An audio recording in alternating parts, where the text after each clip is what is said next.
Welcome to McPlum, simple solutions served daily. Start by gathering precise ingredients. 1/2 cup Dijon mustard, 1/4 cup honey, 2 tablespoons mayonnaise, 1 tablespoon apple cider vinegar, 1/2 teaspoon salt, and 1/8 teaspoon black pepper. If you like heat, add 1/2 teaspoon cayenne or 1 tablespoon sriracha.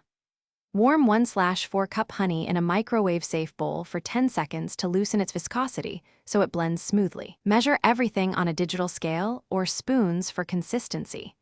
Prep a small whisk and a bowl at room temperature to make emulsification easier.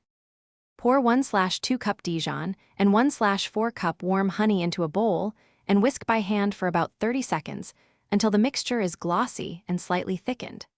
Add 2 tablespoons mayonnaise to soften and 1 tablespoon apple cider vinegar to lift brightness. Whisk again.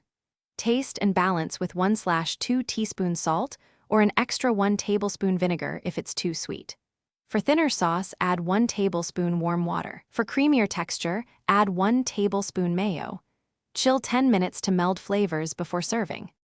When wings are cooked, baked, or fried, use 2 pounds as a standard batch and toss with about 3/4 cup honey mustard sauce in a large bowl for even coverage.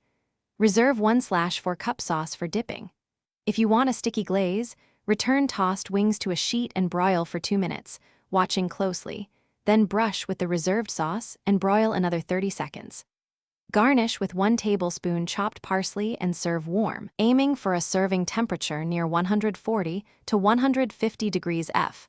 For best texture and safety. Thanks for watching. Stay juicy and subscribe.